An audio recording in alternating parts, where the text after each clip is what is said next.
guys, welcome to Parawoman Radio. I'm Amy.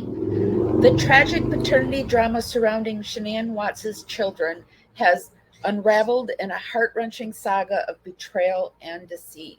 Chris Watts, the husband and father at the center of this harrowing tale, sought paternity because he was estranged in a web of lies and infidelity. His desire for paternity stemmed from his twisted need to maintain control over his crumbling facade of a perfect family man.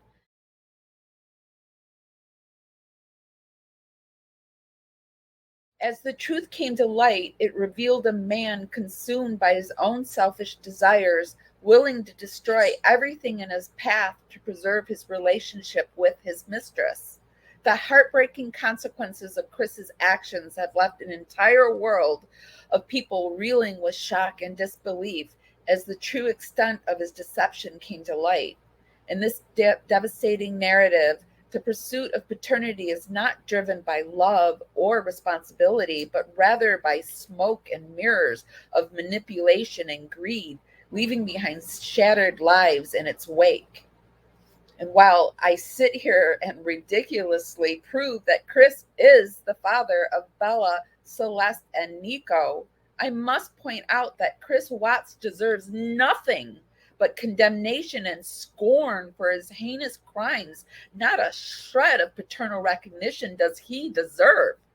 The proof lies in the dignity of the victims. What is their truth? And their truth is their father, their husband, their son, their friend, unalived, four people in one night. And that's what we're going to be talking about today, you guys. As you can tell, I have a little passion behind this one. Before we start, if we could start an algorithm dance party, start clicking those hearts and thumbs up buttons. It helps us dance out into the algorithm party out there, bring more people back to our safe space at Parawoman Radio. It's just a free way to help my channel out, and it's really, really appreciated. Over on Reddit, it says CW and his parents are still claiming they don't know if Nico is CW's child, and Shanann haters are lapping it up.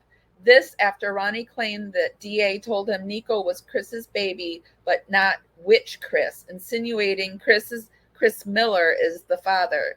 This is one of the stupidest rumors I've ever heard. It's so easy to debunk. DNA was collected from CW and all four victims. Chris Miller's DNA was not collected. Nico's DNA was compared against Chris's Watts' DNA, and the test showed Chris Watts is Nico's father. Anyone with basic intelligence understands this. I can't believe people fall for such obvious BS. ETA, note to any Shanann bashing cultists, don't even bother commenting on this post. Your comments will be recorded and you will be blocked. Learn to read Rule 2 of this sub and seriously seek help. So there we see that the idea arose that possibly Nico was not Chris's baby, but the girls hadn't happened yet. But then Chris Watts' attorney wanted DNA swabs from daughters' necks. It wasn't to prove that the daughters were the DNA, wasn't to prove that it was their Chris's child. It was to prove who had their hands or their hands on their necks or their face or whatever, to prove who unalived them, because Chris jumped on that little story that Agent Tammy Lee told about chicks are crazy, right? So, and that Shanann did it. So here we have the bodies of two young girls are submerged in crude oil for 4 days before authorities discovered them, according to court documents filed by an attorney defending the girls' father against accusations that he unalived his children and wife.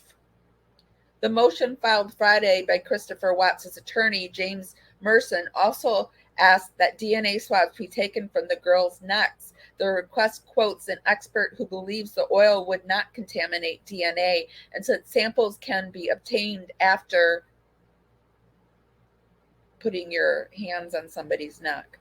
Authorities separately announced that the Weld County Coroner's Office had performed autopsies on Friday and confirmed the bodies of 34-year-old Shanann, 4-year-old Bella, and 3-year-old Celeste Watts. So here we have the reason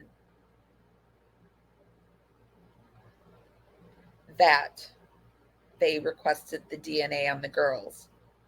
Here we have Chris Watts' father, his theory on baby Nico's real father, even after they were told who was the father of, they did get the DNA back on who was the father of baby Nico. Hello, YouTube watchers. Welcome back.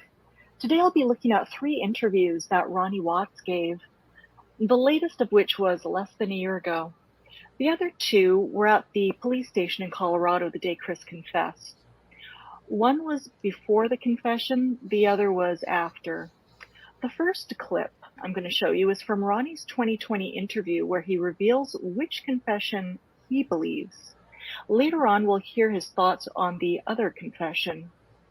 And for those who watched my last video and thought I was a little hard on Twats Jr., my view is hurt a child or an animal, and that makes you fair game. It also makes you a twat. The hurt and the pain I seen in that boy's face that day, I believe what he told me sitting there. I mean, he just like, as far as emotions, he just like me. When he told me, he said, Dad, I cannot put them with her after what she did. And turned around after that said she was evil. And I believe him. Now let's listen very, very carefully to the moment Chris confesses and what he says Shanann did to the children, because it doesn't sound like choke to me.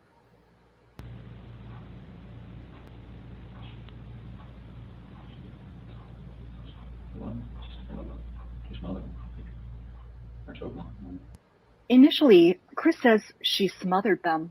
Ronnie says smothered or choked. And as Twats is apt to do, he goes with his father's suggestion of choked, and the rest is history. In this clip, an officer comes into the room to interview Ronnie for the first time, as Chris is in the other room being interviewed by Tammy. And thank goodness most of the videos I found had subtitles, because this guy is very difficult to understand. So I'll be jumping around between the 3 videos, but I'll label them either pre-confession, post-confession, or 2020 for last year's interview. So how you doing?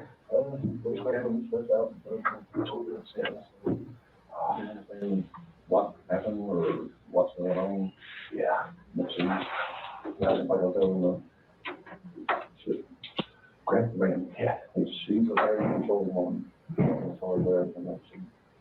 My wife. This is awesome. Yes, absolutely, 100%, Linda. I agree. 100 on that one. He said, Linda says, Chris said that because Tammy suggested that. Exactly. Tammy fed it to him, and Chris is such a little nimble-minded fool that he just lapped it up and didn't know what else to say. That was his one way out. It's the only way out that he saw, because he was in that corner, and it was his out. If I can put you up with something, ask you a couple basic questions, just your name and all that information so I can take notes. Funny how the officer just says, "How are you?" And Ronnie launches into his Shanann character assassination. And the officer has to cut him off and ask, maybe I can start with your name? Makes you wonder what story Chris must have been spinning about his family's disappearance on the drive over from the airport, because Ronnie seemed pretty eager to tell the officer how Shanann was unstable and a narcissist. He seemed to have this whole narrative prepared. It's either that, or he's heard it so many times from Cindy, he knows it by heart.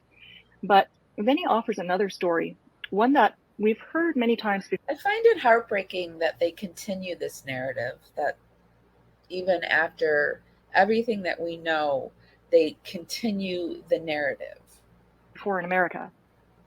And then at the construction, when I asked you about that, so there's construction going on behind the house. Yeah. Kind of, do you see any further? Well, I just brought that up to him one way back there. Well, okay. He didn't mention it. I mentioned that to him. I said, I thought brown people want to come little crews, come and go, electricians over here, plumbers over here, handlers over here. And I missed that. I missed that he said brown people.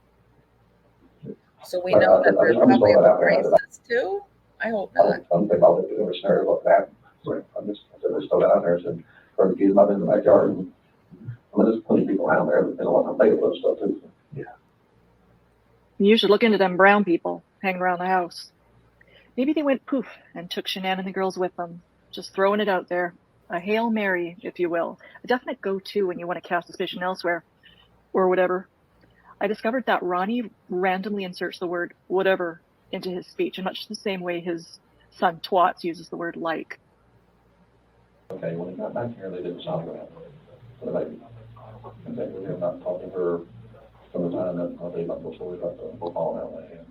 She sent this picture of the sonogram to me at 8 o'clock in the morning, my time, so it's 6 o'clock in the morning here. No comment or nothing on it, no nothing. At 11:30, well, okay, time change. Okay, then at 1:30 that afternoon, she texted back, wanted to share the picture of the new baby. And she's reaching out, but that's when Chris, I think, really told her. And they somehow fault her for this. They fault her for reaching out. But takes us when she sent the picture of the sonogram, and that was about the same time Chris told her, they work. And that's when she was trying to get back in our lives. They got probably 16 done, I guess, over the years, whatever.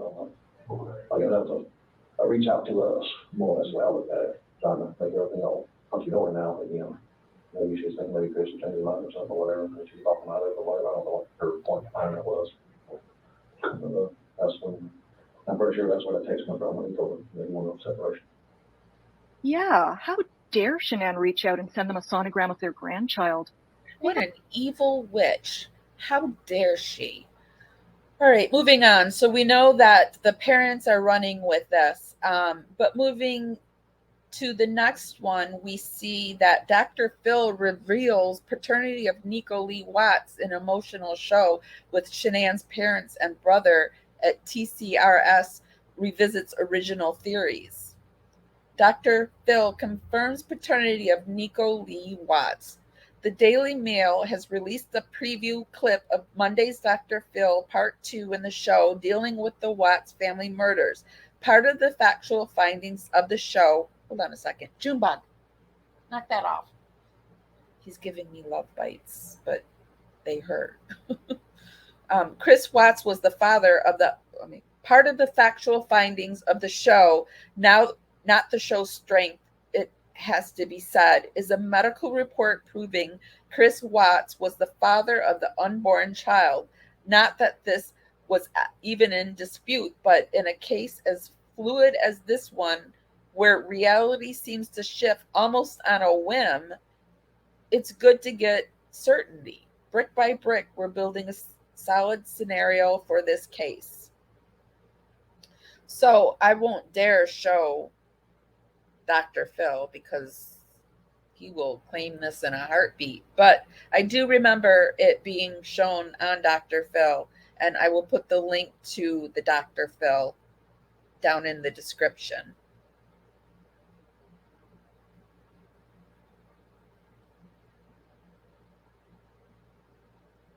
Okay.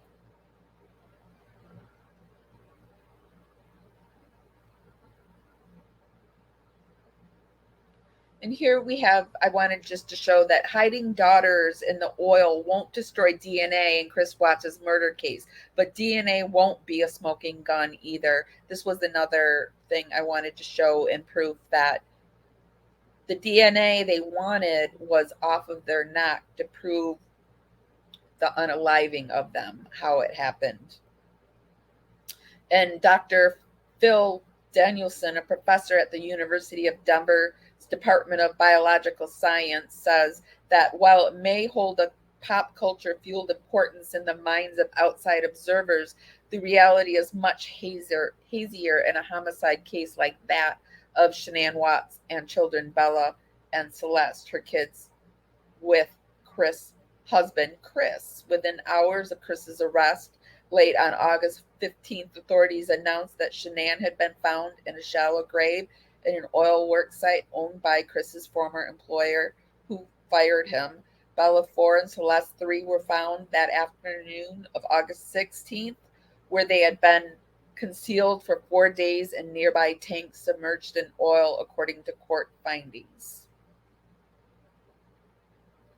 Such wranglings has fueled a kind of intertwined speculation by case watchers based on police statements. One, that Chris must have hidden his kids' bodies in such a particular manner to destroy the DNA on their bodies. So many feel that the reason Chris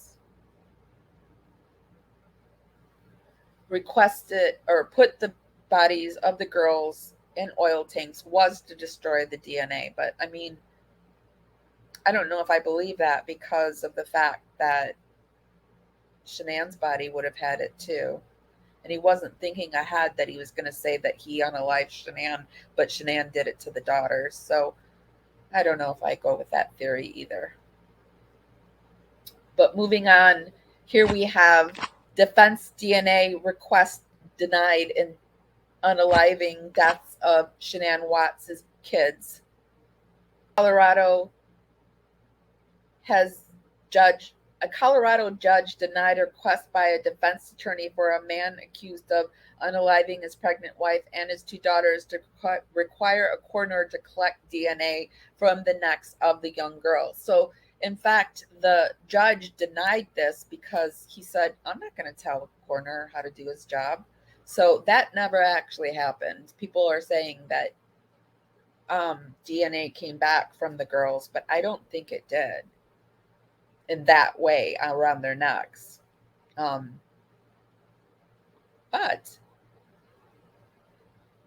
I did want to move along.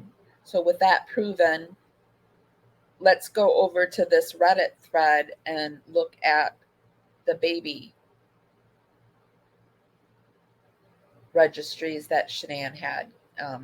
And so it has click on Amazon to see Shanann's baby registry. This is proof she wanted the baby and not in unaliving. Christopher Lee planned Nico Lee. He also chose to pick booty over baby. That's another nasty rumor that Shanann didn't want the baby, but it was in fact somebody else who didn't want the baby. So here we have Shanann Watts. The arrival date is February 1st, 2019. So that was when Nico was due. And these were some of the things that she chose. Fisher Price portable baby chair set, me up floor seat, another floor seat. Ooh, 3 floor seats. That's a lot of floor seats.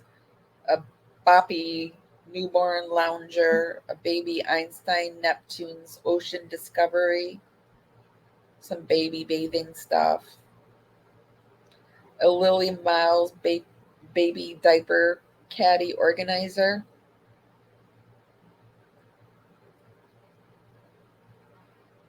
diapers, nothing out of the norm and nothing extravagant either, feeding stuff, a new infant video baby monitor. I wonder where they were going to put Nico. Some nursery bedding and essentials. Looks like maybe she was going to go with these colors.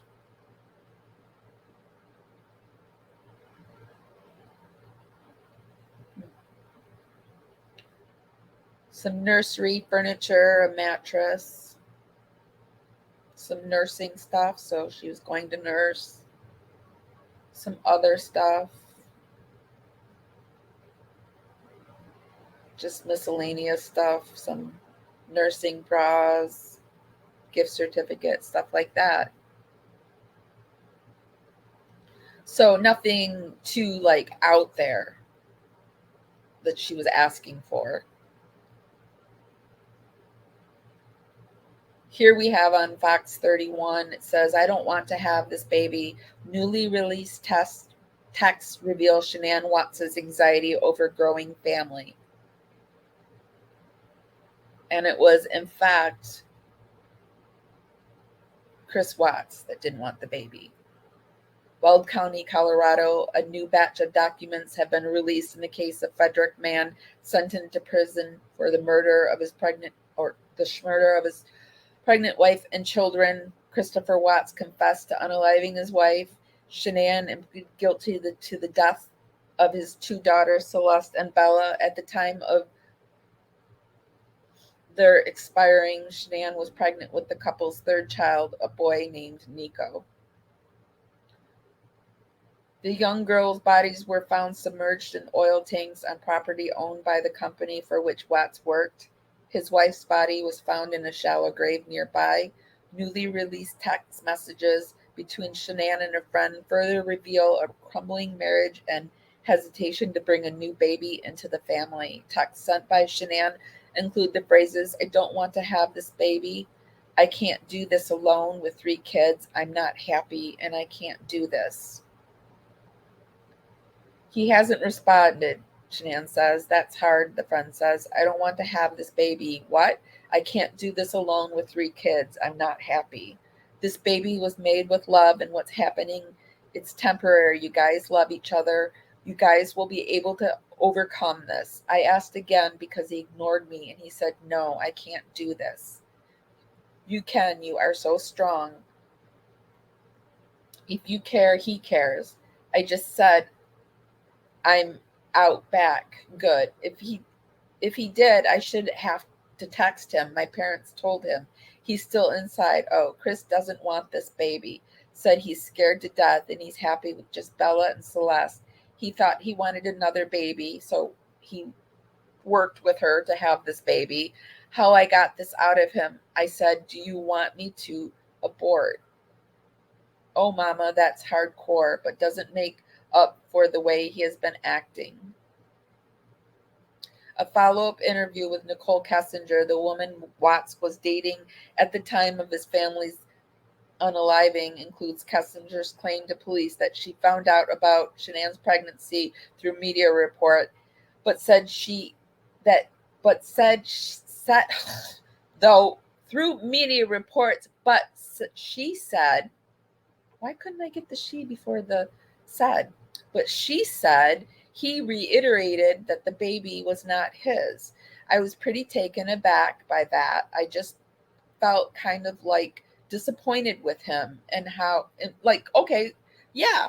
Now she knew that he had the baby all along, and now he's saying this, and she felt disappointed in him. And now with the situation, I mean, if she's pregnant, that's the beautiful thing. That was information that definitely would help for me. So I had to find that out in the media, out to the media, and asked him about it. Yesterday, he kept telling me, he's like, "It's not mine, it's not mine." And he just telling me it wasn't his. I was just like really surprised, and I was just like, "Please tell me the truth. Don't lie to me. Please don't lie to me like this." And she told investigators later, adding, and then he finally came clean and he was like, "Yeah, it's mine." So even Miss NK is saying Nico's his. The paternity test is saying Nico's his. Why are the parents still saying Nico is not his?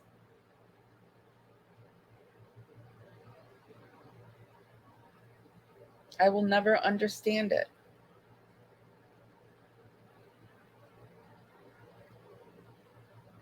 And in trying to figure it out, I did come across a few of these, like at Baby Center. Chris Watts's parents were those kinds of PIL trigger. Of course, he was fine until he married her. My favorite part, according to KMGH, the couple claimed their son changed when he married Shanann, alleging the couple had an abusive relationship and Shanann isolated Chris from his family. It was a very hard relationship, Cindy Watts said. It was a very hard relationship with her as far as I'm concerned. I couldn't do anything right. So they have nothing to do with this man turning into a homicidal maniac who did the most horrific thing imaginable. It must have been DIL daughter-in-law's fault. His parents believed this story. Clearly, they didn't know him the way they thought they did. And, you know, I was talking to somebody in my comments today, and it's okay that they didn't know him the way they thought they did. And it's like, must be a horrible thing to come to terms with, knowing that you birthed that person, but that person is not you. Nobody's saying you did it. Your son did it. And the way that you're handling it is just not good. And here was another one in a baby form. What to expect. Overbearing mother-in-law. Shanann Watts had a nightmare mother-in-law. Let me make sure you guys can see. Okay. Had a nightmare mother-in-law. I've been watching interviews and everything in my own time for weeks now, and seriously, even her mother-in-law and sister-in-law were psychopaths. Rest in peace to those girls and the little boys. And then these were the replies. In an interview with CW's friend, there was talk about an argument between Shanann and CW's mother about her giving the kids pistachio ice cream. No, not Gate. And not pistachio. She said it's vanilla. CW's mother played dumb about the allergy and made Shanann out to look like an out-of-control crazy person because she got so angry. I think going all mama bear would be a normal response when it means your child could die of I'm not even going to try to say that. In my head, I can say it, but I know in my lips I cannot. And someone who had to have known was so careless. I'd like to know how we can believe the grandma didn't want the baby sitting teen didn't when the babysitting teen did. I'd like to know how we can believe the grandma didn't when the babysitting teen did. Oh, the teen knew that. The babysitter. Chris's mom and sister double teamed against Shanann by not only giving kids the ice cream, but also sitting out a bowl of nuts on the table when Shanann wasn't looking. This mom, I would love to interview Chris's family. I would. This mom wanted to go over Shanann's head by being disrespectful, naive, ignorant, passive, aggressive, etc., and forcing these very young children to learn to make life or death health decisions when all Shanann wanted to do was to protect them. Chris's mom is nuts.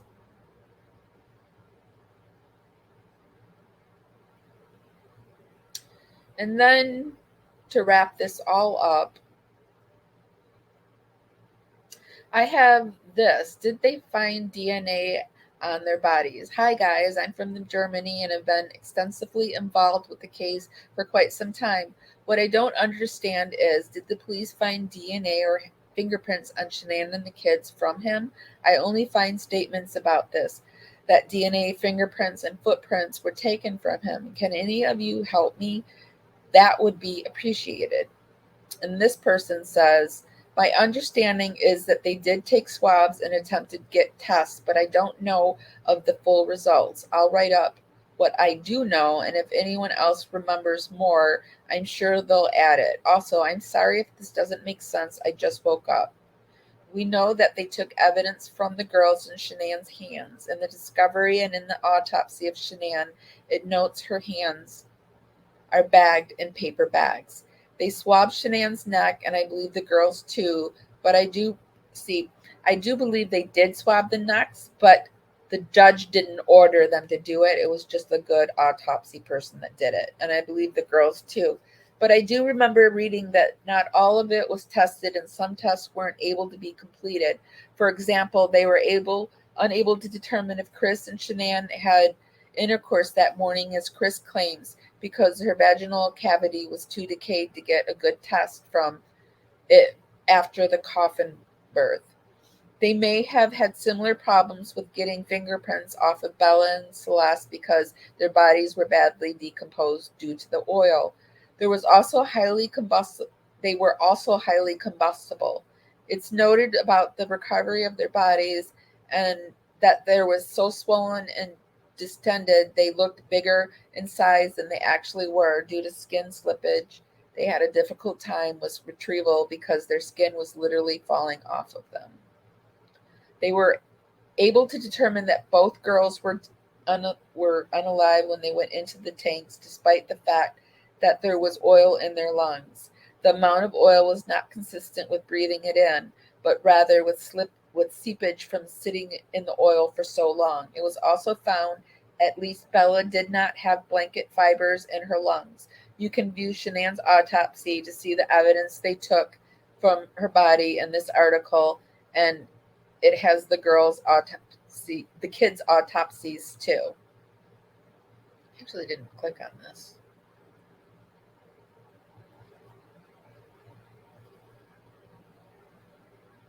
We'll look at this really quick. I'm gonna like fly through it. This is where the autopsy report. This is Michael A. Burson, MD, PhD. And this is the autopsy report. If you want me to do an independent live or series on this, I'll do that. But yeah, here's the autopsy. It'll be down in the description if you want to look at it on your own. And so I think that proves that the kids were Chris's. And I wanted to end this on a good note. A video. Oh, bless you. A video that has Shanann's pregnancies with Bella, Cece, and Nico, plus giving birth.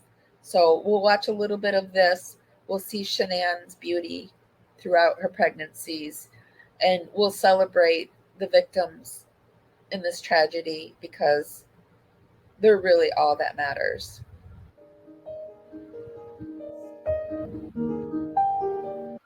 Okay. I gotta shut the music off. I wonder if I can play this. And anyway, we'll start it and I'll try to see if I can find my own music. Shanann, and this is the journey of Bella. Bella's first Rockies game, 18 weeks, 2 days.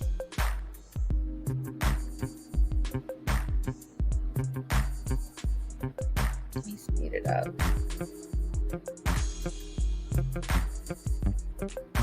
On July 6, 2013, she learned it was a girl.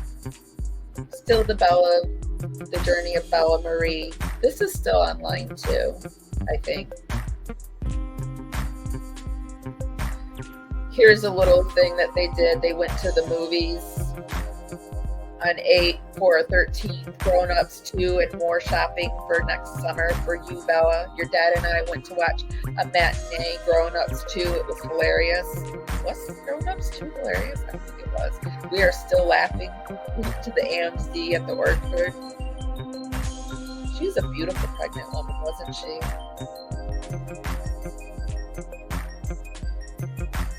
She had a nice tushy too. I wish I could have felt like that.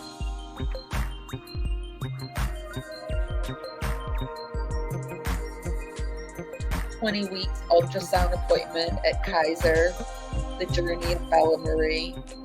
Today, your dad and I went to your 20th week ultrasound appointment. They confirmed that you are healthy and growing normally. Everything was perfect. They went to a Bruno Mars concert. Your very first concert, and you danced all night long. Felt like you were first pumping up my belly. Your dad and I would stop dancing and singing to feel you. It was the best feeling in the world." So you can see there Chris is being Mr. Super Dad, feeling your belly, getting so excited. So here's the start of your wardrobe. Today is 3 years your daddy and I have been together. I couldn't have asked for a better man. 21 weeks today, cannot wait to meet you. 22 weeks, Bella is growing. 23 weeks, 17 more to go. Can't wait to meet our princess. You received a few gifts from Aunt Gigi, Uncle Robert, Mimi, and Papa. Can't wait to put them on you. So the grandparents are sending gifts. There's Bella's room. It's a cute room. I liked Bella's room much better than Cece's. I think they needed to have a more calm color in Cece's room because Cece was she was a wild woman, and so she needed more gentle colors.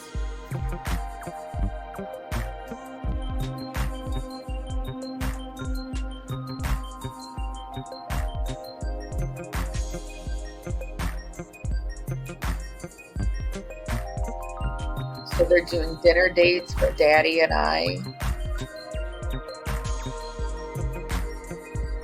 This is Cece. Oh wait, no, I'm sorry. This is still the journey of Bella Marie. They got her baby Steeler onesie. I'm told that Shanann was the Steelers fan.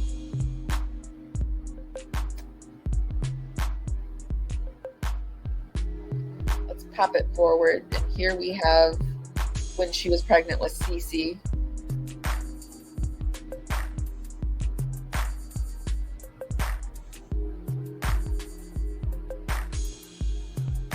There's Jamie and Shanann.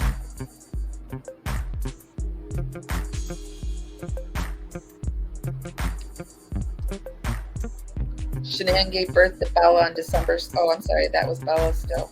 Jeez. Well, as always, I'm sure the first one, multiple pictures. There's baby Bella.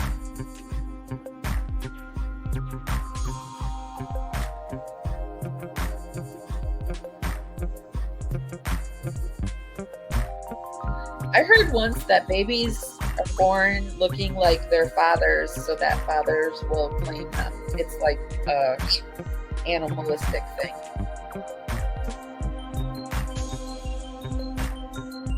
Now we have Celeste's pregnancy.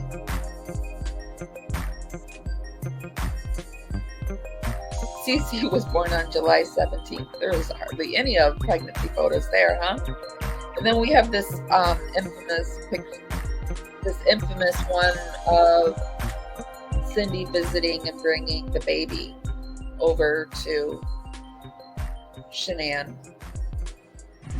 Say hi, Cece. Be nice, be nice. Hi, Cece. She's beautiful. Be nice. Be nice. What do you think of that? Is that your sissy? What do you think? She looks shocked. Say hi. Be nice. That's your baby sister. Say hi, Cece. Be nice. Want to touch your head? Look at her. Oh, touch your head.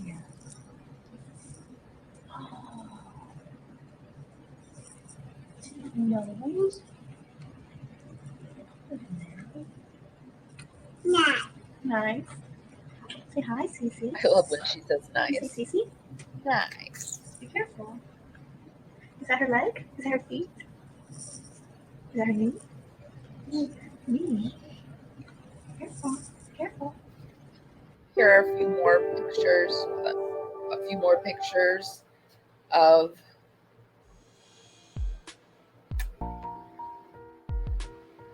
Bella and Cece playing together.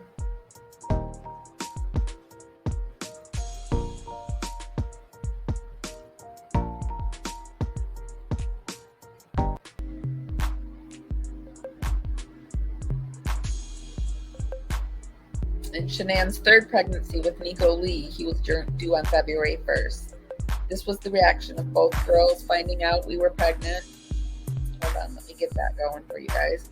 Because what's a pregnancy live without showing this video, huh? This was the announcement to Chris about Nico. Well, about a baby. They didn't know it was a boy yet. We did it again. I like that shirt. Really? Really? That's awesome.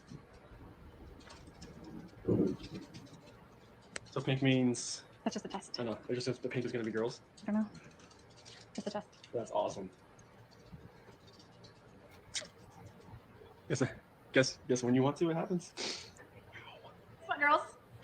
Mommy has a baby in her belly. Are you guys excited? Yes? Are you really excited? Oh my goodness. Come give me a hug. Oh. I love you, girl. I got the baby hug. You want to get the baby a hug? I love you, Bella. You're so sweet. Give me a kiss. Mommy. Hey, Bella, how many babies do I have in my belly? 5. Whoa. Whoa. That's a lot of babies. You better grow up really Chris, you don't deserve 5 babies. quickly. 'Cause I need help. It's hard to talk. It's hard to talk. You can kiss the baby? No. You kiss the baby in the morning and at night? Before bed? I'm kissing it right now. You're so funny. Well, I'm going to kiss it in your bed, my bed, and your bed. Want to tuck you in? Yeah. Okay. I want to sleep in your bed. Oh, I know. But you sleep in your bed like a big I girl. want to sleep in your bed. Here's Celeste. Ready or not, here I come. And little Bella was teaching.